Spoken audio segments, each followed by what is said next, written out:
What is going on, guys? It is Wrestlelamia here, back with some more news. Join us now as we look at the wildest news stories and rumors you need to know, including the WWE hasn't released Keith Lee, more information on when John Cena could return, Velveteen Dream breaks his silence towards accusations, that time Becky Lynch played Sister Abigail, and much more.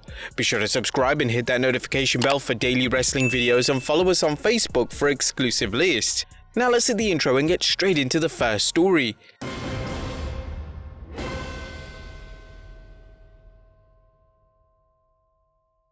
Now, first story looks at the real reason Keith Lee is off television. Now, there's more wild rumors concerning Raw superstar Keith Lee and his current status with the WWE. And we only recently reported on Lee's tweet that only time will tell when it comes to his WWE career, a mysterious message that had fans wondering what's next for him following 3 months off television. And now the rumors are flying that the Limitless one is now the released one, but are they true?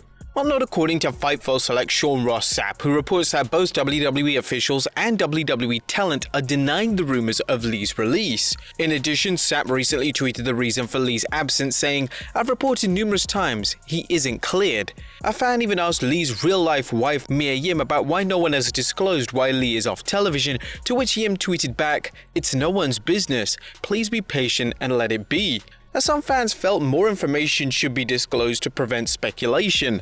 Yim replied, "Speculate doesn't make fans entitled to our medical/personal business." Another fan noted how sports teams reveal information about injured players, although it bears mentioning this doesn't always happen, leading to Yim reiterating, "It's no one's business." Naturally, fans are curious why Lee isn't on television, but the rumors of his release appear to be untrue, and if the WWE is telling Lee to keep quiet about things, you can be certain his wife will, not only to support her husband, but likely to keep her job. Next up, an update on John Cena's return. Now, while John Cena hasn't confirmed a return to the WWE, there are huge rumors that the future WWE Hall of Famer will be appearing at the first SmackDown being held with fans present. While that's still uncertain, PW Insider's Mike Johnson has information on when Cena should be available to appear. While PWInsider.com has not been able to 100% confirm whether there is anything to this at this time, we can confirm that production on Cena's HBO Max series Peacemaker is slated to end on 6 July in Vancouver, British Columbia,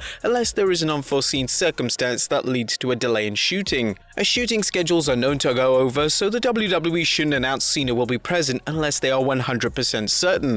As fans know, Cena's presence in Canada kept him from attending Wrestlemania, as he could not spend the time quarantining to leave Canada for the US while Peacemaker was shooting. According to the Internet Movie Database, Cena has 2 films in post-production, Vacation Friends and Snafu, as well as other projects which he is optioned for. If the information is accurate, a match at SummerSlam is possible if Cena could agree to it. Next up, Velveteen Dream finally breaks his silence and responds. A recently released NXT superstar Velveteen Dream, aka Patrick Clark, has released a response via Instagram concerning the allegations made by 2 males who claimed Clark made inappropriate remarks and sent inappropriate messages to them. While the current narrative is that Dream was not released for these allegations, as the WWE claims to have investigated and found unsubstantiated, Clark feels otherwise and states his push ended after the allegations. Here's an excerpt from Clark's messages. It's a really long message, by the way. "The allegations from April 20th, 2020 have effectively derailed any upward momentum I had professionally and has ultimately resulted in my termination with WWE. Regarding the accuser named Jacob Clark, states he kept his DMs open and 17-year-old Jacob asked him about how to become a wrestler. Clark states he gave the aspiring wrestler advice about working on his physique and promo skills, asking questions about which wrestling schools he was closest to in terms of training as well as his height and weight. However, Clark claims Jacob wasn't sure if he really was speaking with Dream, despite the wrestler having a verified Twitter account, and so he sent a voice message in Velveteen Dream's voice as to keep kayfabe. The full voice message has me asking Jacob about his height, weight, where he trained, and what school he attended, which Jacob answered back with a voice message, and I continued to answer his questions until I politely wrapped up the conversation. As you'll likely recall, Jacob then made allegations which Clark described as created screenshots and videos of a conversation that I did not have with Jacob. The WWE investigated the matter and found the claims were unfounded. If Clark's account is accurate, it's easy to see how things could have been misinterpreted. However, what of the second allegation? Well, Clark discussed the allegations made by Joshua Fuller, someone he met at a 2016 meet and greet who shared the same trainer. The two became friends, but Clark claims the friendship ended in 2018 when Fuller would not seek medical treatment following a concussion, a move Dream wanted no part of because I didn't want to be partially responsible had he worsened his injury. So to have him accuse me of predatory behavior because I chose not to help was spiteful. Clark also argues that Josh alleged that I made him feel uncomfortable, but that contradicts himself twice by saying I was never sexual toward him. Again, the allegations were investigated by WWE and found lacking merit. As reported in a previous video, some NXT personnel felt reluctant to discuss Dream's alleged behavioral problems because he had friends in high spaces, but considering the number of wrestlers who were released during the speaking out movement, it seemed unlikely the WWE would keep anyone around if their investigation revealed anything noteworthy. At the same time, Dream's actions towards these two can be interpreted as someone who was careless in their interaction with fans, which may have contributed to his release. Adding to the allegations of Dream being unreliable, such as reportedly disappearing for extended periods, and it's understandable why the WWE may have felt he wasn't worth the trouble of keeping around. But what do you guys think?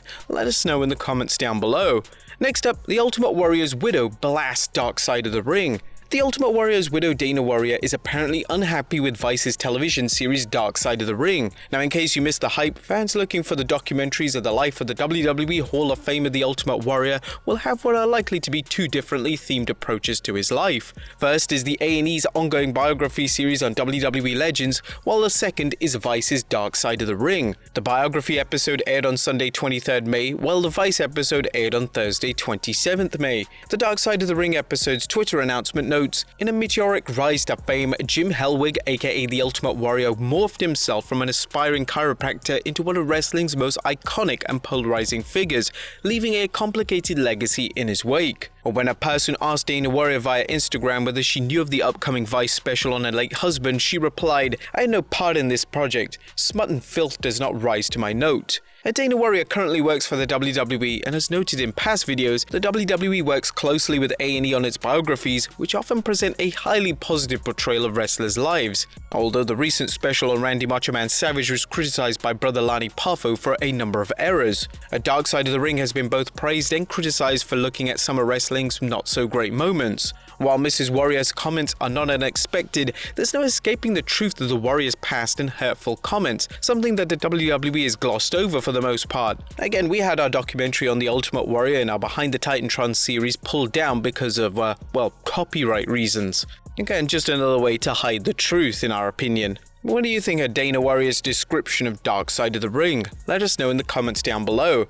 Next up, Hell in a Cell Chaos. News is coming in concerning WWE's upcoming Hell in a Cell pay-per-view that shouldn't surprise anyone familiar with Mr. McMahon's impulsive booking. The show is scheduled for 20th June, and while it's 4 weeks away, Ringside News' Steve Carey is reporting the entire show is still up in the air. Well, we're told the entire card has not only not been booked, also right now what has been booked is already changing drastically. It looks like the WWE has a lot of work today and plans have changed. This is no surprise, and even if Hell in a Cell was just 4 days away, few fans would be surprised that Mr. McMahon was still working on it. And finally, that time Becky Lynch played Sister Abigail.